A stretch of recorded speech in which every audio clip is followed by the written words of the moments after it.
Our headlines for tonight: the state audit files fraud report before the Independent Commission for Infrastructure against 344 million pesos flood control project. Transport stakeholders varies position over the proposed public utility vehicle fare increase. Interior Secretary John Vic Rimulya obtains an electronic copy of ICC arrest warrant against Senator Ronald Bato de la Rosa from third source.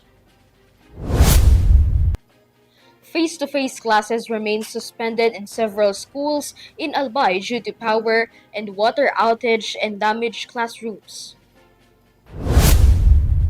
12 killed while 30 injured after suicide bombing blasts outside Islamabad court.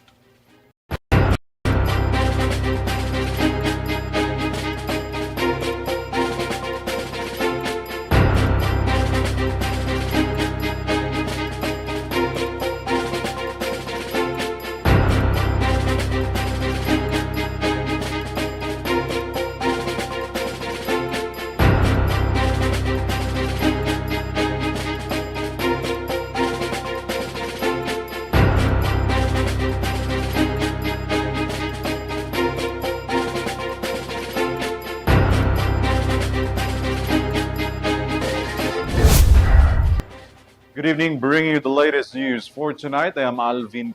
And I am KRIZZA Lopez. This is Eurotv News. For the details on our broadcast, the Commission on Audit has submitted a fraud audit report to the Independent Commission for Infrastructure concerning questionable flood control projects in Bulacan amounting to 344 million pesos. According to the report submitted Tuesday, the projects were implemented under the DPWH 1st District Engineering Office. Among the flag projects was a riverbank protection structure in Baliwag worth 74 million pesos, involving Sims Construction Trading, which COA found to have no actual project on the approved site, categorizing it as ghost project. Another anomaly was noted in the 96 million peso riverbank protection structure in Barangay San Roque, Baliwag, where auditors discovered cracks on the completed structures. Similarly, a 77 million pesos riverbank protection project in Malolos City was found to have only 55 meters completed out of the approved 203.8 meters length, leaving 148.8 meters unbuilt despite being declared 100% complete by WOW Builders. The COA report has been endorsed to the Independent Commission for Infrastructure for further investigation and possible accountability measures. Transport stakeholders expressed mixed reaction during the LTFRB's public consultation on proposed fare hikes for public utility vehicles amid soaring fuel prices. Various petitions were presented, including a 20 pesos to 30 pesos increase for TNVS units, a 100% base fare hike for airport taxis, and a 2 peso fare adjustment for Metro Manila buses. Mia Layagin with the report. 6 fare petitions from various transport groups were discussed and tackled during Land Transportation, Franchising, and Regulatory Board's public consultation among stakeholders over proposed fare increase on public utility vehicles due to high fuel prices. The Transportation Network Vehicle Service, or TNVS, proposed a 20 to 30 pesos increase in fare hike, bringing its flag-down rate to 75 pesos from current 45 pesos.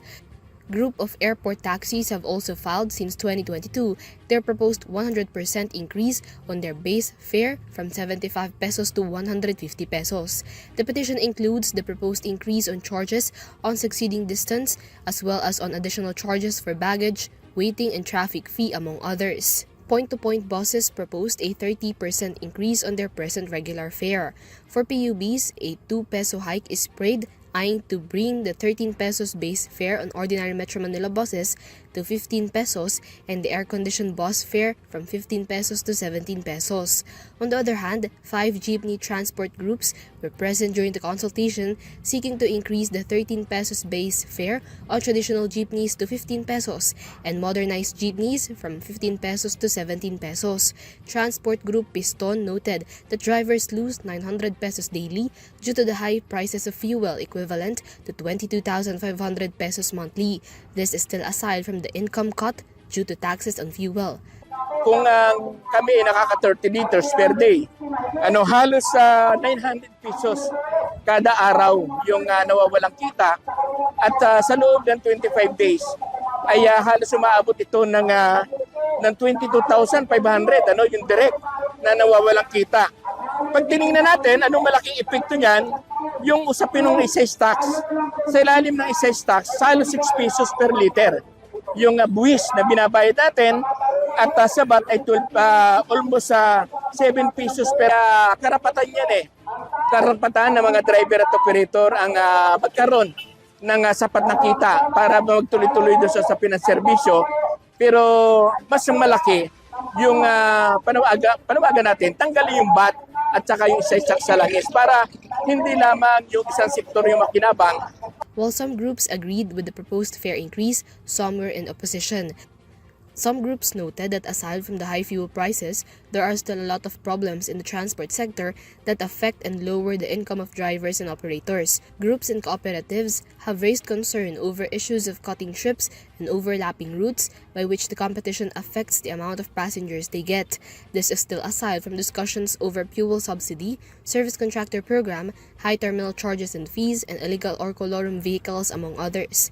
On LTFRB's part, Mendoza assured the groups that the agency will consider all their suggestions and recommendations regarding the proposed fare increase. He added that there is a need to consider the viewpoint of all the sectors to be affected shall the fare increase be approved.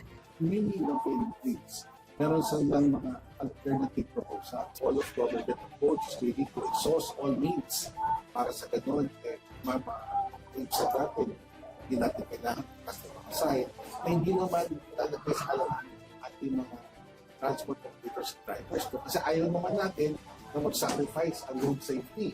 Baka naman sa kakulangan ng kita, pati yung kanilang pagbili ng tulog, pagbili ng sasakyan, magkaroon ng issue. No? So, ayaw naman. The LTFRB expects to complete and finish regional public consultations, eyeing to submit a recommendation before the Department of Transportation by Monday, November 17. This is Mia Layagin for Eurotv News. Interior Secretary John Vic Remulla stated that his brother, Ombudsman Jesus Crispin Boying Remulla, obtained the electronic copy of the arrest warrant against Senator Bato de la Rosa through a third source. He insisted that the copy is not the official arrest warrant that they have yet received. More from this report. The alleged arrest warrant from the International Criminal Court or ICC against Senator Ronald Bato de la Rosa did not originate directly from the ICC, according to Interior and Local Government Secretary John Vic Remulla. Remulla clarified that the supposed electronic copy of the warrant was obtained from a third source and sent to Ombudsman Jesus Crispin Remulla. However, the authenticity of the documents remains unverified. The DILG chief declined to comment on whether the Philippine National Police would implement the arrest warrant should it be confirmed, saying his office will wait for an official copy from the ICC. Meanwhile, De La Rosa's camp has yet to confirm or verify the reported warrant. De La Rosa previously served as PNP chief during the Duterte's administration's war on drugs. This is KRIZZA Lopez for Eurotv News. A study shows that 4% of the gross domestic product comes from the seafaring industry, says the Maritime Group, which also reveals that more than 1 trillion pesos direct impact in the economy of the Philippines. Here's more of the details. The University of Asia and the Pacific and the Association of Licensed Manning Agencies, or ALMA Maritime Group, have lauded the significant contribution of the seafaring industry to the country's economic growth. In a study conducted by the organization, shared by Professor Dr. Winston Conrad Paduhinog, the seafaring industry contributed 1.06 trillion pesos to the country's economy. This has a 4% impact on the country's gross domestic product. or GDP in the year 2024.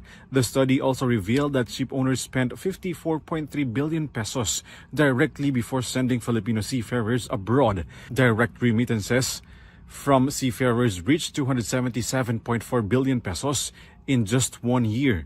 In addition to these, economic activity, households, and an increase in the employment rate in the industry generates almost 400,000 job opportunities for Filipinos. There is this very important sector, the seafaring sector, that is one of the engines of growth of the Philippine economy. It is not only by land, it's coming from the sea. And here, foreign ship owners choose Filipino seafarers year in, year out because of the need to fill certain global needs that only Filipinos can meet. Currently, according to the Department of Migrant Workers data, the employment rate of Filipino seafarers continues to increase every year. According to Alma Maritime Group, the seafaring industry is an important part of the economy with clear evidence-based policies. The immense contribution of our seafarers has been largely quantified by the sheer volume of remittances. While those remittances are undeniably the financial anchor of our economy, we know their impact runs far deep, creating jobs, fueling entrepreneurship, uplifting communities, and bolstering our nation's standing as a premier maritime labor supplier. Manning Agencies also continues to coordinate with the DMW, the government agencies, as they seek for reform on the Magna Carta for Filipino seafarers, particularly in the field of education. This is to expedite and improve the quality of education for officers of Manning Agencies who are intermediaries between the ship owners and the Filipino seafarers seeking employment abroad. Okay, now, for so long as we continue working on the rectifications, and one of which is the reform in the Magna Carta for Filipino seafarers. So the EMSA threat for the meantime has been stayed. We were able to overcome that. Is to make sure, among other things, that our industry continues to be competitive. If we are not careful, we may lose our competitive edge. We will be sharing the study soon in public, and you will see how other countries have gradually eaten our market share. This is ALVIN PELOBELLO for Eurotv News. A study shows that illicit tobacco trading is becoming more rampant due to weak law implementation. The Action for Economic Reform stated that lowering the tobacco tax will not eradicate smuggling, but rather make the product more accessible to the public. More from this report.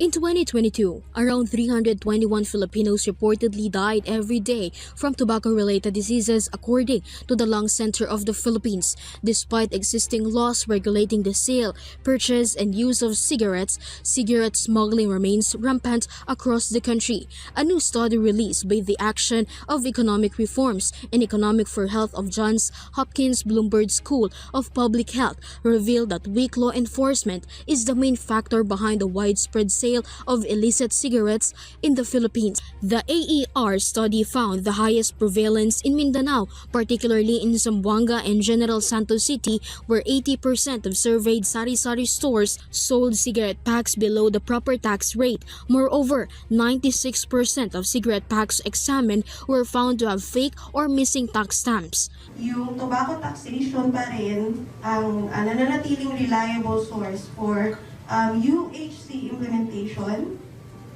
dito sa Pilipinas, and then globally, ito pa rin talaga ang isang effective strategy para ma-discourage yung paggamit ng tobacco, especially sa mga young people. According to Senate Committee on Health and Demography Chair Senator Risa Ontiveros, who attended the media launch, illicit cigarettes pose an even greater threat to low-income households and youth who are vulnerable to unhealthy lifestyles.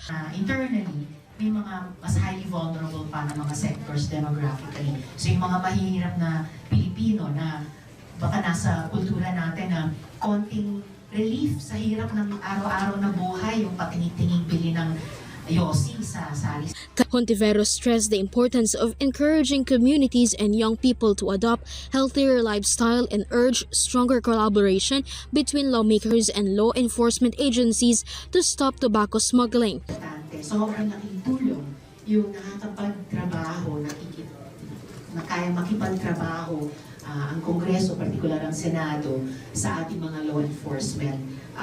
The AER also emphasized that lowering tobacco taxes is not the solution, warning that it would only make cigarettes more accessible to Filipinos. Instead, the group recommended the government to expand the tax stamp system, require store licenses for tobacco sales, and empower the Bureau of Internal Revenue to suspend violators to curb the spread of illicit trade.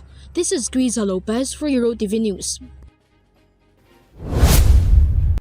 President Ferdinand Marcos Jr. led the launch of Oplan Contra Baha Greater Metro Manila Waterways Clearing and Cleaning Operations in Parañaque City, asserting that the whole-of-government approach to regularly clear the waterways could reduce flooding by up to 60%. Graciela Corazon tells us more.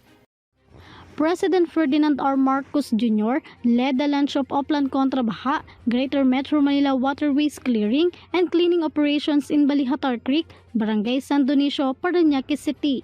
As part of the government's whole of governments and whole of nation approach to disaster mitigation and resilient urban management, aim in reducing flooding in Metro Manila and other urban areas in the country. According to President Bongbong Marcos, flood can be reduced by up to 60% if the government's Oplan Contra Baha program is consistently implemented.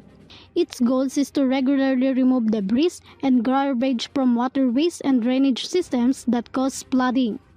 Ang tawag namin dito dahil napag-aralan namin ng mabuti at malaking bahagi sa flooding ay ang siltation, masyado na mababaw yung ating mga spillway. Pangalawa ay ang basura na nagkukumpul-kumpul para hindi na nga makadaan.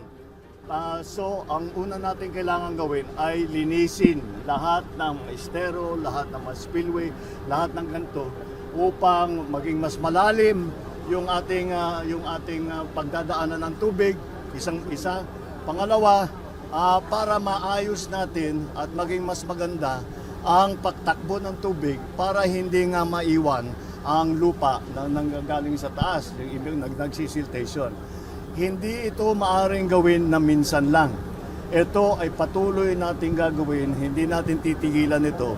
Kasama na ito sa MOOE ng DPWH, maintenance na kailangan nilang gawin every year. Ngayon, the President also cited faulty and unused pumping stations that were built but never used, which are causing flooding in low-lying areas. Pang nakita nating problema ay ang paglagay ng mga pumping station na mali. Merong mga pumping station, hindi lang meron. Marami sa mga pumping station natin, mula nang itinayo ay hindi pa gumana kahit minsan. Hindi nag-operate kahit minsan. Bakit? Dahil yung pumping station mismo sa paglagay nila, yun pa ang nakaharang sa tubig. At imbis na magbigay ng solusyon, ito pa ang naging problema, yung mga pumping station na linagay. The agency also assured that the pumping station will continue to function properly and efficiently to reduce flooding in lowly lying areas and protect thousands of Filipinos' families during typhoons. The project covers 142.4 kilometers of rivers, streams, and esteros, as well 333.15 kilometers of drainage systems all throughout Metro Manila. The Department of Public Works and Highways or DPWH, Metropolitan Manila Development Authority or MMDA, local government units or LGUs, and private sector partners are collaborating in the launch of the program. Meanwhile, the same activity was stimulatively launched in Caingin, Valenzuela City, Sunog Apog in Tondo, Manila, San Juan River in San Juan City, and Las Piñas City to keep waterways clean and functional throughout the National Capital Region or NCR. Oplan Contra Baha will also be implemented in other flood-prone areas nationwide, including Cebu, Bacolod, Rojas City, Bulacan, Pampanga, Cavite, Laguna, Pangasinan, Cotabato, Davao, and Cagayan de Oro, among others. This is Graciela Corazon for Eurotv News. A 4-month-old infant has been rescued by authorities from an illegal online baby selling operation. Authorities reported that the alleged mother was attempting to sell the baby for 25,000 pesos. Shai Morales has more. Authorities have rescued a 4-month-old baby, allegedly sold online for 25,000 pesos during an entrapment operation in Marilao, Bulacan last November 5. This video shows the actual arrest of a 39-year-old woman believed to be the baby's biological mother. The rescued baby is now under the custody of the National Authority for Child Care, or NACC, and is undergoing medical examination and care. The suspect faces charges for violating the Republic Act 9208 or the Anti-Trafficking in Persons Act of 2003 and Republic Act 7610, otherwise known as the Special Protection of Children Against Abuse, Exploitation, and Discrimination Act. Following this, NACC's Undersecretary Janela Ejercito Estrada strongly condemned the incident, stressing that selling a child, especially by a parent, is never acceptable. Estrada also urged struggling parents to seek help from the DSWD or NACC instead of selling their children to ensure safety and the chance to find a loving, permanent home through legal means. The NACC also expressed gratitude to the PNP Women and Children Protection Center, or WCPC, for the swift and successful operation, and continues to urge the public to report any suspected cases of child trafficking or illegal adoption. This is Shai Morales reporting for Eurotv News. Residents of Barangay Poblacion in Tanudan, Kalinga are building a temporary bamboo bridge to cross their rice fields and work areas after the collapse of Pongod Bridge due to the overflow of Wagad Creek. Details from Vanessa Cleophas. Residents of Barangay Poblacion Tanudan in Kalinga are now working together to build a temporary bamboo bridge that they can use to cross their rice fields and work areas. The destruction of the Pongod Bridge, which they originally used to cross, was destroyed by Wagad Creek that has affected their livelihoods, especially during the ongoing onslaught of Typhoon Uwan. The bridge serves as the main crossing for many residents, most of whom are farmers, to reach their fields. It also the route used by employees living in Barangay Poblacion to travel to Tabuk and Banagaw. The destroyed bridge also played a significant role in providing access to clean water, allowing residents to fetch portable water from Dosik. This is Vanessa Cleophas for Eurotv News. Face-to-face classes remain suspended in several areas of Albay until November 14 due to power and water outages and damaged classroom caused by Typhoon Uwan. At least 82 schools were affected by Super Typhoon. Vanessa Cleophas returns with the details. Face-to-face classes remain suspended in most schools in Albay starting today, November 12 until November 14 due to the lack of electricity, water supply, and damaged classrooms left by the impact of Typhoon Uwan. Local government units that have suspended classes at all levels of public and private schools include Tabaco City and the municipalities of Bacacay, Pulangi, and Palaspas Pio Duran. The municipality of Libon has also announced the cancellation of classes from kindergarten, elementary, and high school levels. However, it encouraged all teaching and non-teaching personnel as well as the parents of students to assist in the clearing efforts for the schools. Daytime college classes under its jurisdiction are still allowed to hold in-person sessions, while nighttime classes will be rescheduled for the weekend. According to the Albay School Disaster Risk Reduction and Management or DRRM, the partial and unofficial damages recorded by the Provincial School Division Office or SDO have already reached 312 million pesos. A total of 82 schools were affected. 376 classrooms sustained minor damage, 147 suffered major damage, and 63 were totally destroyed. In addition to the damaged classrooms left by the typhoon, 17 wash facilities, 1,262 learning resources, and 380 pieces of school furniture were also destroyed during Uwan's onslaught. The Albay DRRM continues to conduct damage assessments, and the number of affected schools is expected to rise. The provincial government has encouraged all schools to implement modular learning. This is Vanessa Cleofas for Eurotv News. 2 police officers, including a police lieutenant and police staff sergeant, were killed inside shooting incident inside the Provincial Explosive and K9 Unit office in Bangued, Abra on Monday night. Henry Nicolas reports. 2 police officers with the rank of police lieutenant and police staff sergeant were killed following a shooting incident occurred inside the office of the Provincial Explosive and K9 Unit in Bangued, Abra on Monday night. According to PNP spokesperson Brigadier General Randolph Tuanio, the suspect, a police lieutenant, shot his colleague, which is a police staff sergeant, 4 times while the latter was brushing his teeth in their barracks. When one of their colleagues heard the gunshots, another officer, which is a police senior master sergeant, came out and was allegedly shot by the suspect, but he managed to dodge the bullets. The master sergeant then returned fire, hitting the lieutenant, resulting in his instantaneous death. It appears the suspect was the team leader of the explosives and K9 unit of the provincial.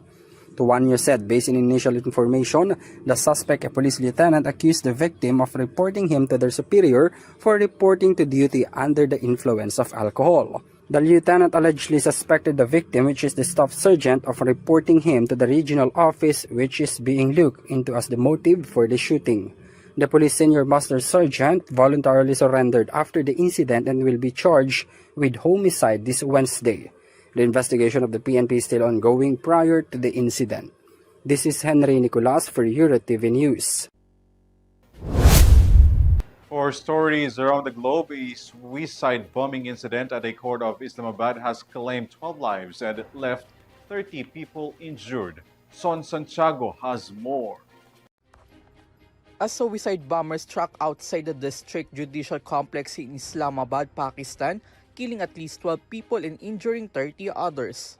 According to international reports, the explosion occurred around 12:39 p.m. local time near the entrance of the court building when the suicide bomber attempts to attack the district courthouse but was unable to get inside. Instead, the attacker detonated the bomb in a police vehicle nearby. Pakistani President Asif Ali Zardari condemned the bombing and extended his condolences to the families of the victims. Meanwhile, the Pakistani government minister blamed the attack on foreign actors, claiming it originated in Afghanistan with support from India, which the two nations strongly denied.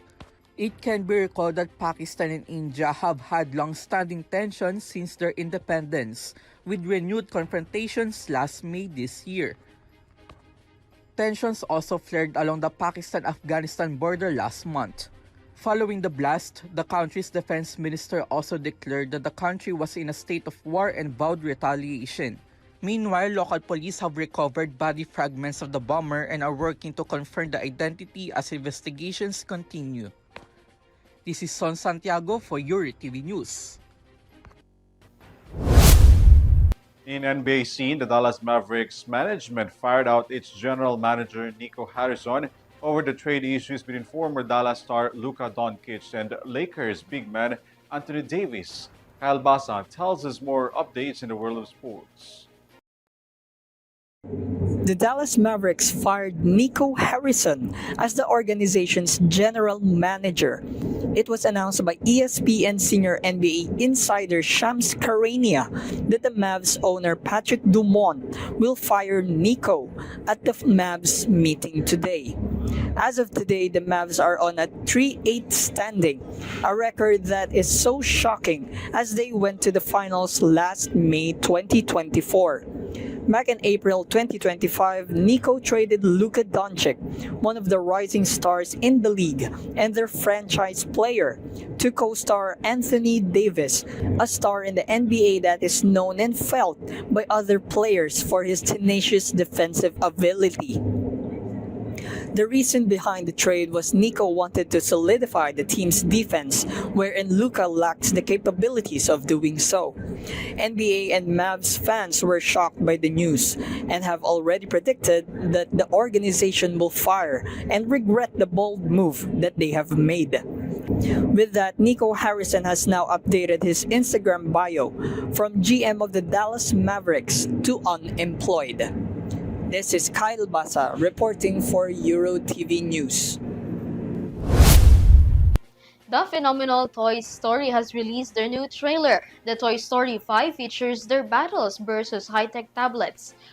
Sam Martos has more. Get ready for a new era of Toy Story as it's set to return to the theaters, with the official trailer for the American animated comedy film Toy Story 5 is now released. In their social media posts, they shared the 49-second teaser of the animated film Toy Story.